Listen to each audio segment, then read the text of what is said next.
Como pensar como um estrategista? Esse é o tema do nosso podcast de hoje. E para falar sobre esse assunto com a gente, nós recebemos ele, que é estrategista empresarial, executivo de negócios da Asban, executivo da primeira Câmara de Conciliação, mais de 20 anos de experiência em gestão, mentor, conselheiro e consultor de empresas. José Fernando Cabral, seja bem-vindo hoje. Muito boa tarde. É um prazer te receber aqui. E quero começar aqui o nosso podcast entendendo quem que é o José Fernando, que tem essa bagagem vasta, extensa. Quando que começa? Conta pra gente aí um pouco do início da sua jornada como estrategista. José Fernando, filho de um Deus vivo, imagem e semelhança do Criador. Pai de família, 3 filhos. Hoje eu sou avô. Tenho um neto tem 2 meses, com a glória de Deus. E a minha carreira profissional, ela se deu na área de indústria. Eu fui executivo da JBS por 8 anos, fui executivo da Bertin S.A. Já liderei mais de 2.500 pessoas, já formei hoje mais de 40 líderes. E fui empreendedor desde os 15 anos de idade. Nos 15 anos de idade tive uma lanchonete. 15 anos, gente. Hoje você olha para uma pessoa, um garotão de 15 anos, claro que se for na internet é fácil de empreender, Sim. Mas no mercado tradicional é mais complicado. Então, tive negócio com 15 anos, tive negócio com 20 anos, aí entrei nessa carreira executiva, onde eu tive sucesso. E parte desse sucesso hoje eu transmito para outros empresários. Construir um ecossistema de negócios baseados em uma filosofia de ajuda, de entender a necessidade, criar soluções para atender essa necessidade dos empresários. Então, o meu primeiro negócio, após essa carreira de executivo, foi uma empresa de recuperação de crédito. Então, eu comecei a sofrer com banco, abri uma fintech, comecei a sofrer no mercado aí, que é o mercado de localização de pessoas, porque para fazer recuperação de crédito você precisa localizar Sim. pessoas. Aí eu fui fundando esses negócios até ter empresa de tecnologia mesmo. Hoje mais de 90% do nosso recurso de tecnologia dentro desse ecossistema, ele é próprio. Que bacana. Como que surgiu isso? Eu acho assim, que o fraco, ele vê dificuldade em oportunidade. O forte, ele vê oportunidade em dificuldade. Então fui enxergando essas oportunidades e aproveitando cada uma delas. E hoje, graças a Deus, eu consigo transmitir isso para o empresário. Porque se você for perguntar, José Fernando, o que de fato faz um mentor? Ele usa a sua trajetória profissional, tanto de acerto como também de erro, para poder guiar esse empresário, o empreendedor, a chegar ao sucesso. Então, basicamente é isso. Que bacana. E assim, a gente embasou aqui na nossa pauta no estrategista e eu queria que você compartilhasse com a gente, na sua visão, qual que é o papel central do estrategista dentro de uma empresa? O estrategista, o papel dele central é levar a empresa no objetivo que foi criado, no business plan. Eu acho que toda empresa ela precisa ter um planejamento estratégico para saber daqui 5 anos e como que ela vai estar essa empresa. Como que ela vai estar de faturamento, como que ela vai estar distribuindo lucro para os sócios. Sim. Vai ser só uma empresa, eu vou montar um grupo empresarial, tem correlações entre empresas que dá para criar outros negócios. Então, o papel do estrategista é identificar os gargalos que ter uma dificuldade da empresa crescer, Sim. construir ações e guiar esse empresário a chegar ao objetivo. Esse é o principal fator. Como? É o que eu faço hoje para meus alunos terem sucesso. Bacana. E como que você costuma diagnosticar as oportunidades, os problemas dentro do negócio? Como que você faz esse alinhamento? A primeira coisa, eu vou olhar para a figura sócio, para o dono, para o gestor da empresa. Hoje, praticamente todas as empresas que você entra para fazer um trabalho, o problema da organização não é os líderes, não é os gestores, está na figura sócio. Porque é como se fosse uma cadeia produtiva. Se a figura principal ela não está legal, tudo cai. E realmente é dessa forma. A primeira tratativa que eu faço, Isabela, é uma é como se fosse um diagnóstico do empresário para entender se o hard skill dele está legal, Sim. se o soft skill dele está legal, ou seja, a gente está falando de habilidade técnica e comportamental, porque muitas vezes, na hora que você começa a olhar os resultados da empresa, você olha para a figura do sócio, tem problema. Tem problema emocional, eu costumo falar de crenças, né? Crenças que atrapalham hoje, não só o empresário, mas todo ser humano, é a crença de capacidade, crença de identidade e a crença de merecimento. Se alguma dessas estão desalinhadas, todo o processo está desalinhado. Sim. Então, trato primeiro a cabeça do sócio, para ele entender que momento que ele está, que tipo de objetivo que ele quer dentro da organização, para depois entrar na empresa. Então, eu falo assim, é um processo de 30 dias trabalhando a cabeça do empresário, para depois a gente ir direto para a ação.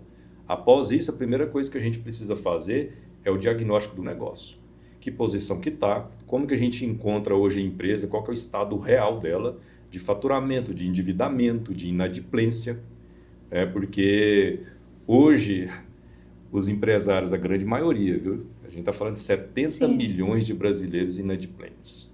E você fala, por Muita que, coisa. gente? Por que isso? Hoje o Brasil é o país do crédito. E as pessoas não são ensinadas a ter crédito.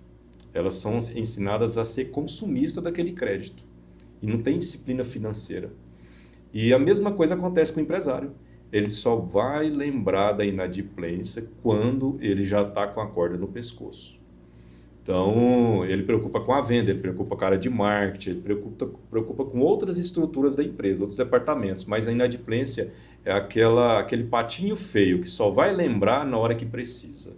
E, na verdade, a empresa não pode ser dessa forma.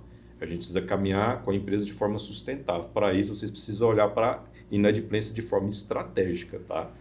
E após fazer esse diagnóstico, a gente cria medidas, cria as ações. Eu dou apoio na tomada de decisão, Sim. porque como eu já tenho um histórico profissional de saber que se for para aquele lado, vou falar assim, vai dar ruim, né? Vai dar um BO ali. Como também, se for para outro lado, vai dar certo, porque eu já passei por isso e tenho expertise e experiência. Então, esse é um grande papel. E quando a gente fala da estratégia empresarial, a gente vai lá analisar os 4 pilares mesmo da empresa, que é pessoas, processo, produto e promoção. Eles precisam estar diretamente conectados e alinhados, para cada um ter sua meta, ter seu objetivo, você lançar isso num planejamento a médio e longo prazo, né? E você costuma, eu falo assim, ação sem acompanhamento não gera resultado. Sim.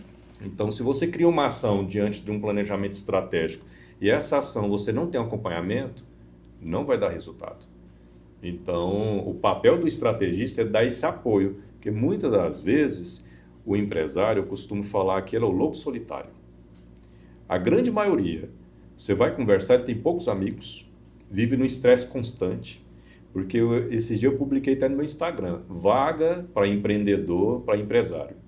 Trabalha 24 horas por dia, não tem 13º, né? Não tem férias, não tem abono salarial e mais um monte de coisa. Quem quer fazer isso hoje no Brasil?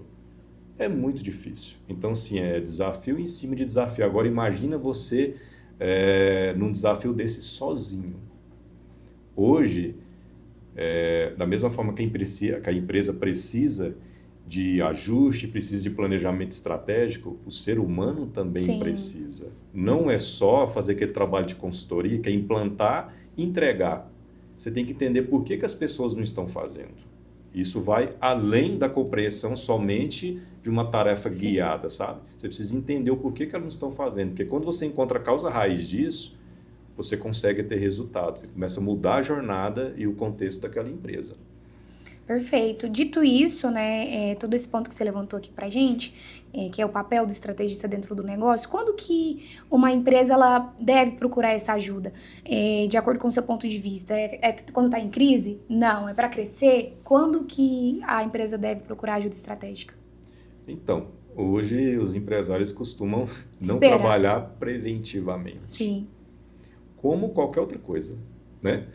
É do costume, principalmente do brasileiro, deixar tudo para a última hora. Como você disse anteriormente, com a corda no pescoço aqui. Com a corda no pescoço, na hora que aperta ele procura. Hoje a grande maioria procura porque já está em dificuldade. Ele já está naquele termômetro assim já alarmante, já não tem crédito na praça, ele já está inadimplente, tem inadimplência para ele pagar, tem inadimplência para ele receber, aí ele chega no momento que ele fala, opa, agora é tudo ou nada. Aí ele procura uma ajuda profissional, o que deveria ser diferente. Sim. Né? Porque hoje as faculdades não te ensinam a ser empresário, empreendedor, te ensina a ser empregado. E esse é um grande problema. Então, se falar assim, Isabela, para poder arrumar isso, tem que ir lá na causa raiz, é aonde? Lá no ensino, né? Que hoje as pessoas são escolarizadas. Então, tem um grande problema. Você não aprende isso em faculdade. Aí, na hora que você abre uma empresa, você não tem consciência, não tem entendimento, não tem aquela capacidade técnica e nem emocional para tomar conta do negócio. Sim. Arruma um capital, investe naquela empresa, enquanto tem grana no caixa, tá tudo bem.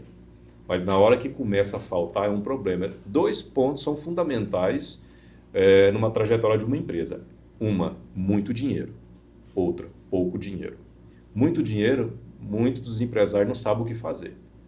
Pouco dinheiro, piora um pouquinho a situação, fica mais perdido. Então, esse é um pilar importante. De acordo com seu posicionamento, onde vocês embasam, né, tudo ali pro empresário que procura vocês, como você falou, muito antes de entrar na empresa, você começa ali, né, no mental do sócio, né? Porque vocês analisam muitos dados, né? Então, eu queria entender com você qual que é o seu ponto de vista sobre a importância dos dados na análise, né, da situação de uma empresa para que você consiga começar a atuar. No caso, os dados da empresa Isso, ou dados da empresa, do negócio, empresa? isso. Total. No diagnóstico, a gente já consegue entender como que está essa empresa no cenário econômico, né? Não só na parte de vendas, mas na parte estratégica de gestão. A gente fala gestão qualificada, gestão de fluxo de caixa, DRE, planejamento. Sim. A maioria, Isabela, não tem nem fluxo de caixa. A maioria vende, não sabe precificar produto. A maioria vende e não sabe o que ganha. A grande maioria ainda tem as contas pessoa física misturada com pessoa jurídica. Então, o primeiro trabalho é fazer esse dever de casa, que é o que? Separar o que é da empresa com o que é do sócio. Então, esse é o primeiro trabalho de identificar. Aí a gente começa a entrar na área financeira, né, mais qualificada, na área comercial para entender sobre as vendas, na área de estoque para entender como que está o estoque. A gente começa a analisar previsão de recebimento, ticket médio da empresa, analisa também tempo médio de recebimento, analisa da parte financeira como que está a inadimplência, se tem processos de cobrança ou não. Uma coisa é vender, outra é receber. Então, tem um gargalo totalmente diferente. Sim. Tem muitos segmentos, Isabela, que eu vou dar exemplo no segmento de varejo de ótica, que o prazo médio de recebimento ele é maior do que o prazo médio de pagamento de fornecedor. Então, quando acontece isso, a gente tem um descasamento de fluxo de caixa, ou seja, o que eu recebo eu não vou conseguir pagar. Sim. Aí o que eles precisam fazer? Antecipar recebíveis. Que antecipa os recebíveis, paga aquela conta e equaliza. Então, eles abstêm ali um valor, no caso da margem de lucro, para poder antecipar e equilibrar as contas. E isso dá um crescimento sustentável. Mas só que tem um grande problema. Se não controla a inadimplência, tudo vai por água abaixo. Então, para isso, a gente tem que olhar para quê? Para o processo da inadimplência. Sim. Então, analisa como um todo a empresa, aí a gente segue naquela regra, pelo menos eu sigo naquela regra de Pareto, de 80-20, 80% eu vou focar no que é mais importante. Então, eu vou focar o quê? No empresário, no planejamento estratégico, para depois entrar nas áreas. Sim. Aí, entrando nas áreas, exemplo, de recurso humano, a gente vai entender se o capital humano é um capital qualificado ou não. A gente vai entender sobre questão de remuneração, de variável, algo que dê motivação, áreas de venda. Então, a gente vai explorando o que faz sentido. Se a empresa fatura, mas a gente consegue reduzir custo, então a gente consegue aumentar a margem de lucro. Né? Agora, se a empresa está com dificuldade de faturar e o custo dela está inchado, então a gente tem que olhar nas duas vertentes, entre reduzir custo e também aumentar a parte de vendas. Muitas das vezes, só aumentando a venda já resolve. Sim. Tá? Pelo menos deixar ela equilibrada, que é o famoso break-even point. Então, é o ponto de equilíbrio da empresa. Então, eu começo a analisar essa parte estratégica para fazer o quê? Levar em uma empresa que hoje ela tem débito no mercado, sem ela colocar R$1 no caixa, a chegar ao final do ano com pagamento de dividendos para o sócio, um acúmulo de capital de giro para a empresa, que é uma necessidade, né? Aí tem uma verba que vai para orçamentário e uma verba que vai para expansão de negócio. Então, o final ali de um fluxo de caixa de uma DRE, ele tem que pagar isso. Sim. E hoje você vai analisar, as empresas não têm. Aí sim, uma empresa que não tem uma estratégia para onde ela quer ir, é a mesma coisa de um barco à deriva. Né? Qualquer lugar tá bom. E hoje tem muitos empresários que estão dessa forma. Eu consegui pagar as contas, tá legal. E não é assim. Né? Na hora que a corda aperta, aí vem a dificuldade, aí vem o desespero. Então a gente está aí justamente para dar apoio, né? E Sim. fazer as coisas acontecerem. Até aqui, a gente já percebe alguns, já dá pra gente perceber alguns erros, mas como você já deve ter visto de tudo, conta pra gente quais são os erros mais comuns que você percebe que o empresário ele comete. Vamos lá. Primeiro, não olhar para a inadimplência, se ele dá crédito. Hoje, uma empresa que dá crédito, ela precisa, no mínimo, ter uma régua de cobrança definida. José Fernando, o que é uma régua de cobrança bem definida? É algo até clichê, porque as pessoas nem entendem. Sim. Eu vou falar algo aqui que capaz que o Elon Musk ele pode explicar melhor. Mas hoje uma cobrança ela é dividida em fases. Entre a cobrança consultiva, que é uma cobrança ali para identificar atrasos pontuais. Tem a cobrança extrajudicial, que é um ponto mais forte ali, que a gente fala sobre medidas legais, negativação, né, protesto. Sim. Né? Tem a cobrança como primeira Câmara de Conciliação Financeira, que hoje eu sou executivo da primeira Câmara, então, exemplo, dentro da empresa, o que nós fazemos? Em algum momento ali dessa fase de cobrança, exemplo, aos 45 dias, a gente passa esse título dentro da primeira Câmara, que ela é um auxiliar da Justiça. Ou seja, é dar peso para cada fase da cobrança. O inadimplente, enquanto você não negativar, você não enviar uma mensagem que seja formal, né? Ou seja, se você não tiver uma cobrança qualificada, o que vai acontecer? Você vai chegar com 180 dias, um ano, com títulos a receber. E chega no momento que vai até prescrever. Então, eu costumo falar o seguinte, uma régua de cobrança bem definida, ela começa com uma cobrança consultiva e o final dela é uma cobrança judicial. Mas por quê? Porque você vendeu, você teve um custo. Sim. O cliente ele não pagou, então você precisa seguir com medida legal de recuperação, seja no ambiente extrajudicial, como também no judicial. E claro que se a gente for falar de inadimplência, está muito atrelado ao cadastro. Tem muitos clientes que vendem e não faz nenhuma análise de crédito específica. Então, aí gera uma dificuldade maior. Com certeza. Né? Com certeza você vai estar contribuindo para a inadimplência também. Então, esse é um dos erros que são prioritários, são primordiais, são erro básico Sim. dentro de uma operação financeira que pode custar a empresa.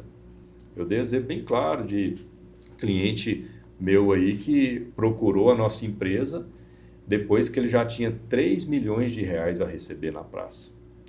Hoje eu trabalho com carteira de inadimplência desde 50 mil a cliente com mais de 30 milhões de carteira. Por que isso? Justamente porque não tem uma cobrança inicial qualificada. E quando a gente entra fazendo o trabalho, a gente consegue reduzir custo, né, e aumentar essa margem de recebimento, ou seja, estancar. Então tem que olhar sim para a inadimplência, precisa entender todos esses processos para ser bem sucedido nessa área, tá? Mas outro erro básico, a gente está falando de erros, né? Sim. Outro erro básico, não ter um fluxo de caixa. Né? Outro erro básico, não saber precificar um produto para venda. Muitas das vezes você analisa ali, eu comprei por um valor X, eu tiro só o imposto, coloco o meu valor de ganho e ele pensa que aquele valor de ganho dele é um valor real. Mas hoje, para você analisar e fazer uma precificação de um produto, você tem que analisar todo o contexto do custo fixo da empresa. Que a gente está falando de custo fixo, custo variável, né? Toda a organização dela tem que estar contabilizada para você precificar um produto, porque é o produto que vai pagar todo esse custo. Então, se você não analisar essas variáveis, você vai errar. Sim. Você pensa que está ganhando, mas na verdade não está. Na hora que você começa a colocar ali realmente os cálculos do que é a precificação do produto, você vai analisar no final das contas ele está ganhando 3%, 2%, mas se ele está pensando, você perguntar para ele assim, qual que é a sua margem de lucro? Ele fala, minha margem de lucro é 40%. Mas só que ele não entende que na venda você tira imposto, né? Tira ainda devoluções, que é trabalho com logística e tal, e também custo fixo, variável. Então tem toda uma cadeia ali para você precificar um produto. Então é um erro básico que o empresário ele pensa que está ganhando, mas na verdade não está. Então é algo que tem que ser ajustado. Outro erro básico também, tá? Ele deixa de investir em tecnologia para ter uma performance inteligente de negócio. Tem muito empresário que ainda trabalha de forma informal, né? Não tem um RP, não tem um CRM, Sim. não tem uma plataforma de gestão que traz indicadores qualificados, entende? Então, sim, ele deixa de ver isso. E como ele deixa de ver, eu costumo falar o seguinte, o que não é visto não é lembrado. Então, se você não dá peso para olhar para indicadores de gestão, a sua empresa ela não vai crescer. A tendência dela é ficar naquele status ali de apagar incêndio, né? De você luta e fica dependendo de migalhas para pagar os salários dos colaboradores no final do mês, ou então o aluguel da empresa, e o empresário fica com dificuldade.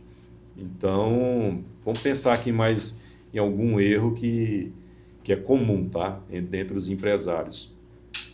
O erro de não buscar um apoiador para fazer o planejamento estratégico da empresa, para criar esses indicadores de acompanhamento, fazer um business plan do negócio para ele saber qual que é o objetivo dele. Eu tenho essa empresa, mas daqui 10 anos eu vou continuar com a mesma empresa? Ou vou mudar de negócio, ou vou fazer uma venda da empresa, ou vou abrir um outro negócio, ou vou franquear. Então, tem várias opções. Hoje, de cada 10 que você pergunta, às vezes um sabe qual que é a direção. Então, mostra assim que essa parte de o apoio da pessoa buscar ajuda é muito pouco ainda no segmento empresarial. A grande maioria aprendeu com os pais ou aprendeu com os amigos, viu como que fazia ali e foi seguindo, sabe? Foi tropeçando, aprendendo. E assim, e hoje o cara, o que é? O cara é você pagar para ver. Se você tem uma oportunidade de buscar uma pessoa que possa te ajudar na sua carreira profissional, seja como empreendedor ou como em qualquer área da vida, é melhor você buscar alguém que já passou por isso. Eu vou voltar lá em Ezequiel 37, o Vale dos Ossos Secos, né? Que, e se for pensar nos hebreus, que a gente está falando de deserto, tem gente que gosta de ficar nesse deserto, mas chega um momento que o maná acaba. O maná acabou, o que acontece? A empresa quebra, esse empresário ele fica frustrado e ele chega num momento que ele começa a jogar contra. Ele fala, eu não quero ser mais empreendedor, eu não quero mandar mais em ninguém. Por quê? Porque ele teve uma desilusão. Sim. Ele foi frustrado, mas por quê? Por conta de tomada de decisão.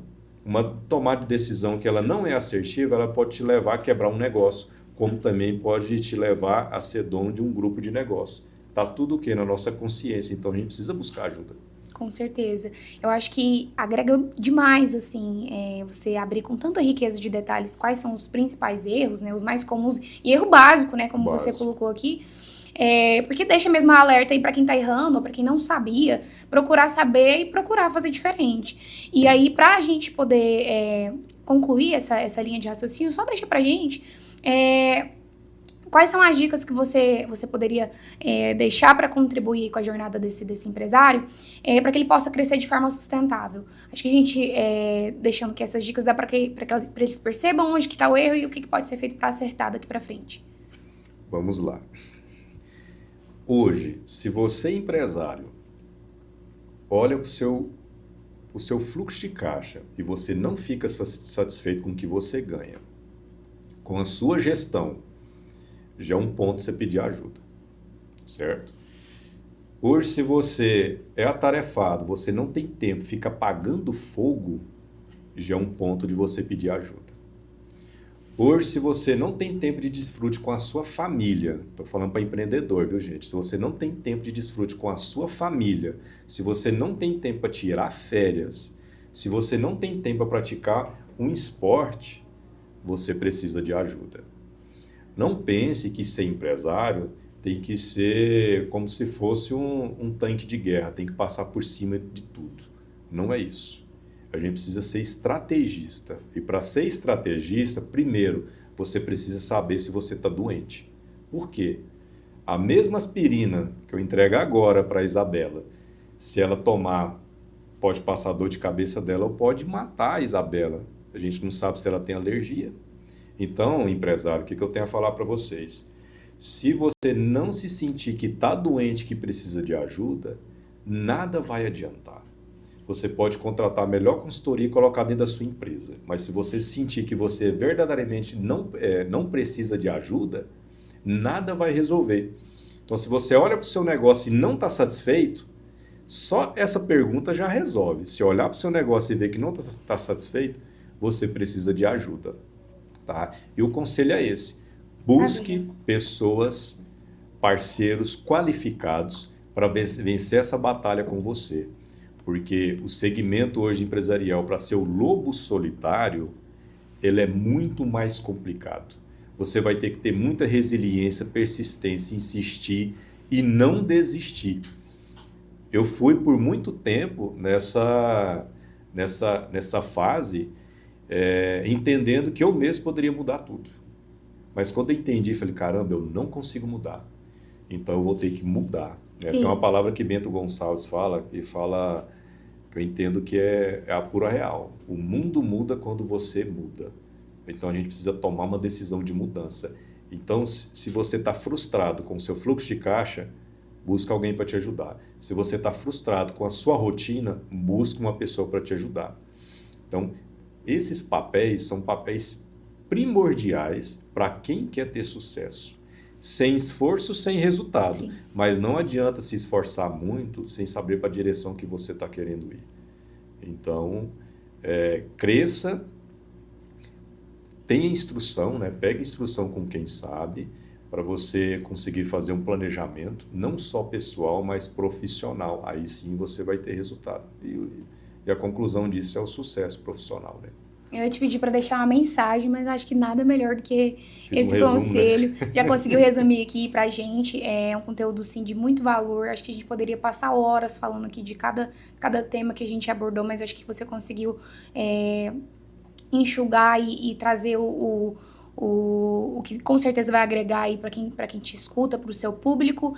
E eu quero te agradecer por essa contribuição, por esse conteúdo valioso, pelo tempo, né, que você depositou aqui para poder falar com a gente. E eu espero que a gente volte a conversar mais vezes sobre o assunto, que é muita coisa. Eu espero que vocês tenham anotado isso aí, viu, gente? Papel, caneta na mão.